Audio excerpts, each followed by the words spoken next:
रानी को मैंने मारपीट के घर से भगा दिया। त्रिलोकी ये घर में रहने लायक नहीं थी। बताइए, मेरी बहन को जहर पिला दिया। ये तो ऊपर वाले की मेहरबानी कि मेरी बहन बच गई, नहीं तो भैया और भाभी मुझ पर और इल्जाम लगाते। लेकिन ये कमीनी, बताइए, जिस बच्चे को पाल पोस कर बड़ा करना चाहिए उस बच्चे का गला घोट कर मार डाला कमीनी। सही बात है भैया। त्रिलोकी, चल रहा हूं मैं अपनी बहन अनीता नीतू के पास। नीतू की देखता हूँ तबीयत कैसे है, अब तो ठीक हो गई है। चल रहा हूँ।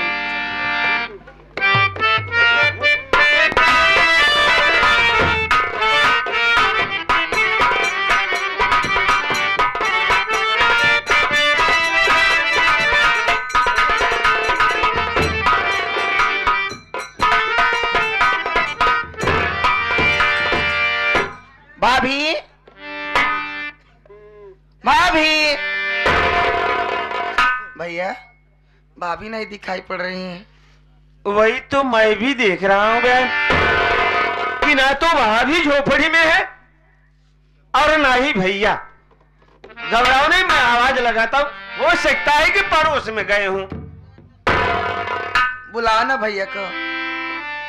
अरे ओ भैया, देखो बहन ठीक होकर के झोपड़ी पर आ गई है। अरे भाभी माँ, देखो बहन आ गई। भैया पता नहीं कहाँ चले गए। ए दीदी, हमको तो ऐसा एहसास हो रहा है कि भैया और भाभी को हम दोनों भाई बहन बोझ लगने लगे। इसीलिए हम लोगों के आने से पहले भैया और भाभी झोपड़ी छोड़कर भाग गए। नहीं, आखिर कहीं होते तो हम लोगों की आवाज सुनकर यहाँ आते बहन। भैया, भैया भाभी के ऊपर बोझ ऐसी बात नहीं है। अगर भैया भाभी के ऊपर हम दोनों बोझ होते तो आज वो अपना साथ नहीं लिवा के आते। लगता है बगल में गए कहीं पर। भैया जाते छोड़कर ना। अरे जब भी मैं झोपड़ी पर आता था तो भाभी वहां कहीं भी रहती थी तो दौड़कर अपने पास आती थी। आज इतनी आवाज लगा, क्या उनको सुनाई नहीं दे रहा? नहीं, अब खुद ऐसा लगता है कि भैया और भाभी यही सोचे होंगे कि आज बहन सयानी हो गई है और इधर रमेश की पढ़ाई का खर्च कहां से उठाऊंगा, और बहन शादी की योग्य हो गई है, उसकी शादी भी करना पड़ेगा, उसमें खर्च लगेगा। इसीलिए हम लोगों को छोड़कर यहां से चले गए बहन। पर तू घबराओ नहीं, अभी ये तेरा छोटा भाई रमेश जिंदा है, तुम्हें कमा कर खिला सकता है बहन। भैया बहुत जोरों से भूख लगी। भैया भैया भाभी भी नहीं दिखाई पड़ रहे। क्या कहा दीदी? बहुत जोरों से लगी है। घबराओ नहीं बहन, मैं अभी जा रहा हूं गांव में, कहीं ना कहीं से कुछ खाने की व्यवस्था करूंगा और तुम इसी झोपड़ी पर बैठो बहन। भैया बोलो बहन। लगी भूख भैया खाना खिलाओ। लगी भूख भैया खाना खिलाओ।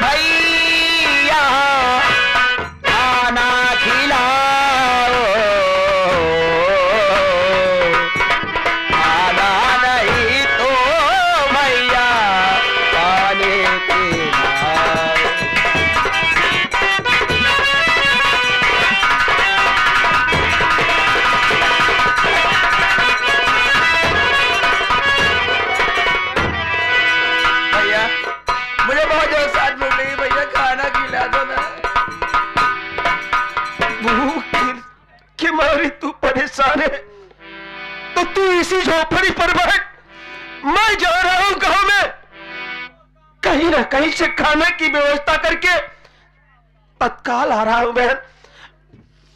पर तुम्हें तेरे छोटे भाई की कसम है, ये झोपड़ी छोड़कर कहीं मत जाना बहन। ठीक है भैया, जल्दी जाओ, भैया भाभी को ढूंढ कर भी आना। ठीक है, तुम यहीं बैठो बहन, ठीक है भैया, जल्दी मैं जा रहा हूं।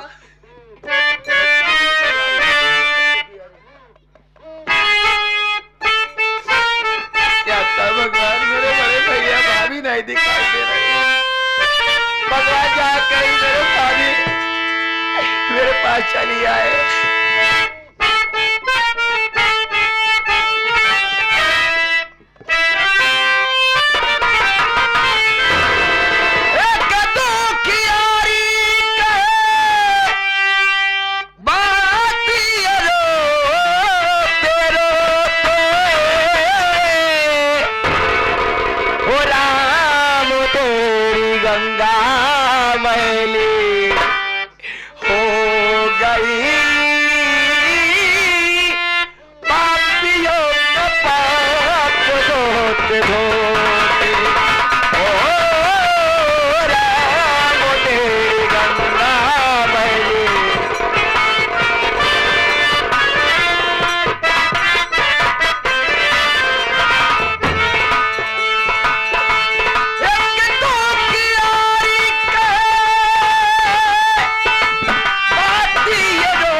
हरे हरे गंगे,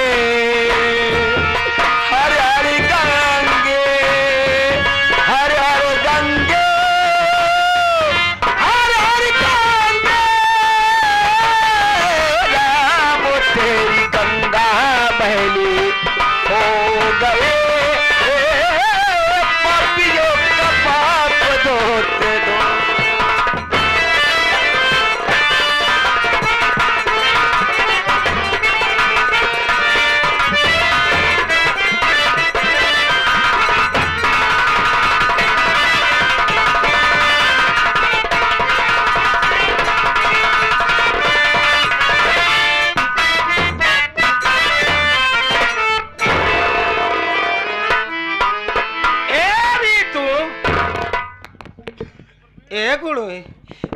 भाभी, हाँ रनिया, हम आई गए।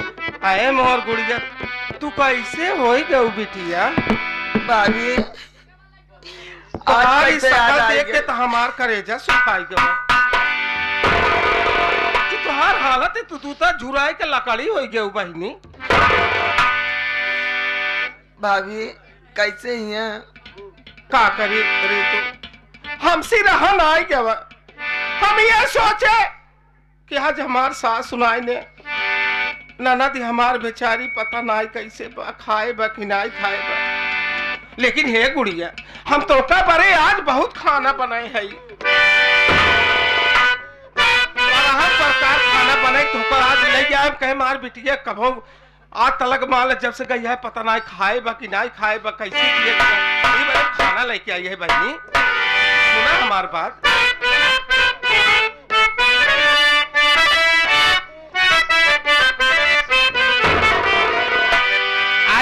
तू नदी तू भूखी आंसू नहीं बहाना।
गुड़ुई ला खा ले तो का बड़े बड़े प्यार से बनाए है रानी ला भूखान हो वो खा ले भाभी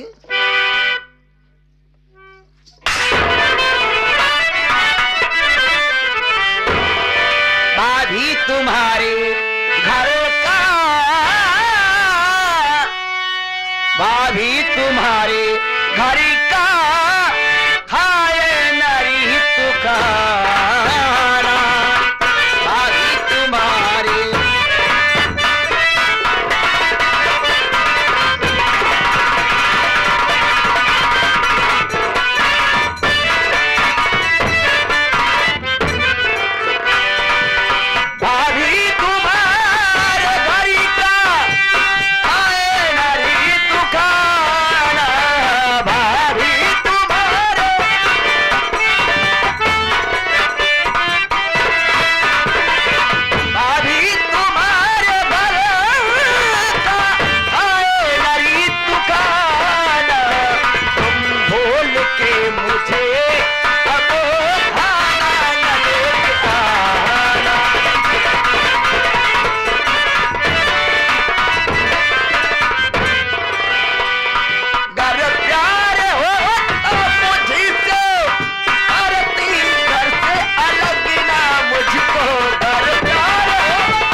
अगर तू हमें खाना खियाबू ना तो एक दिन हमका ताना मरबू।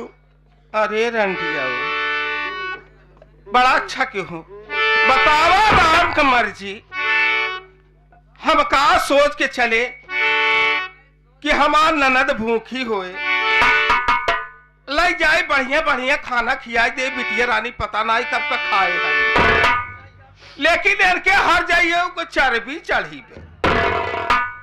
अरे भतार गाड़ा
भतार गाड़ा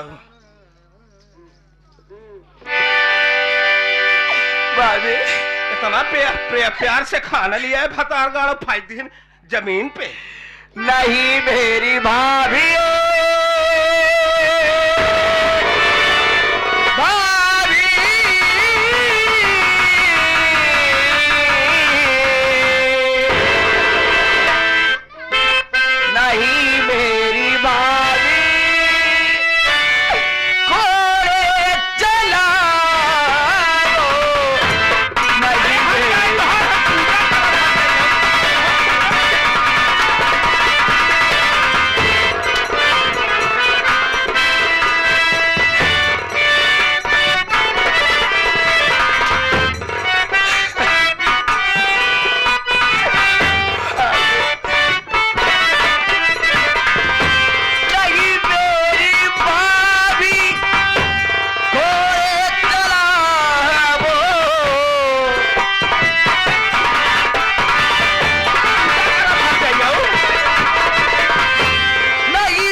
है तो नहन कतली हो गया है खाई खाई के चर्बी चाहिए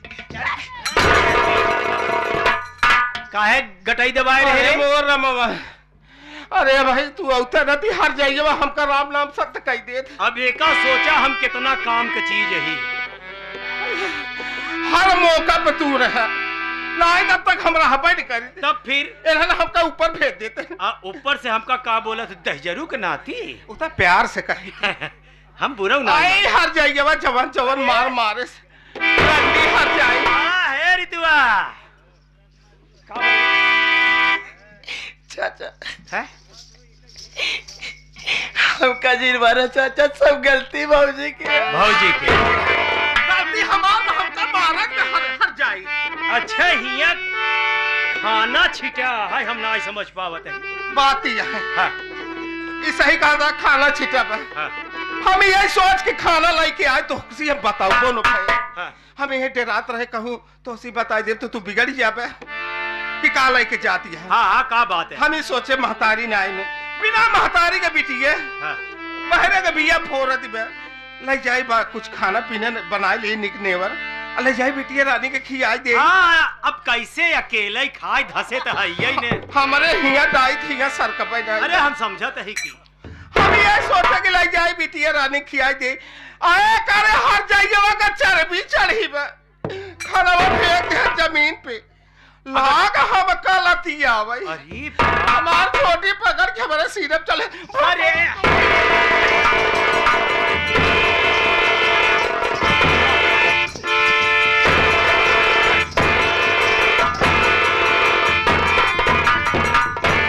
माने होम करत हाथ जरत बया करे का हुआ बोल अब सही का हुआ तय बता बोल चाचा हाँ।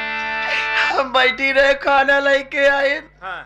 कहीं खाइला ये बतावा चाचा इससे महकत महकत खाना क्यों खाए आखिर तो का लागत बा अब तो यही खाबई भय है तू खाया हाँ। हम बल्कू खाए ना यही कलाई के रंडी के चली आए अबे तक हम सवेरे सोचत पर यही का खाना महकत बे और सुखा कचौड़ी लेके आए रहे अच्छा उहू के अपमान की हो तू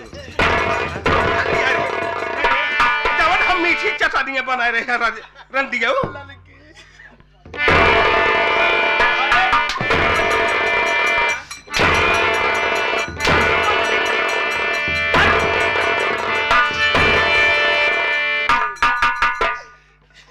का समझत है तो नहन पगलाई गया है हम सबे ई बतावा इस पिघलत जीव लेके यहाँ चला आई थे आ तो नहन का हम सबे काल दिखाते ही अमराज दिखाते ही न रे हैं ऐसन बर्ताव तो नहन कर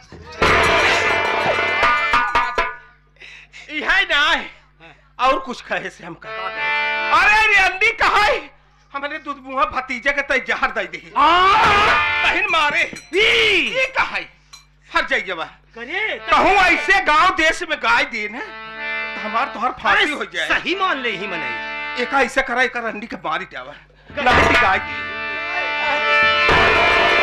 नहीं चाचा नहीं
हमार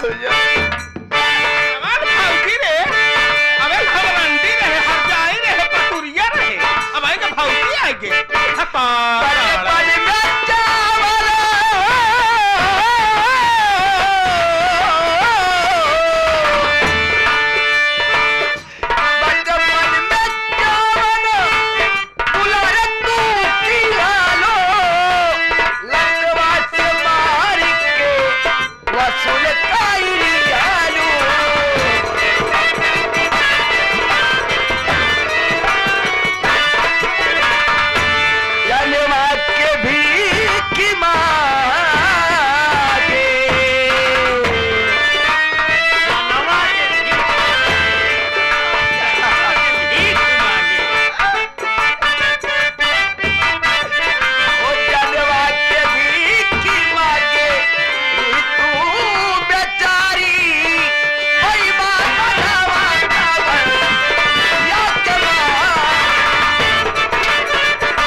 दुनिया में रहा इनके ना अच्छा ही रंडी तो क्या दुनिया में जीना पाप है।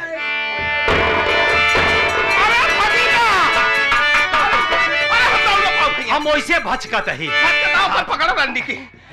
अरे हे दुआ चलिए हर जाए कहा ही हम वही खान के गाड़ दे तो का बताई देता ही चल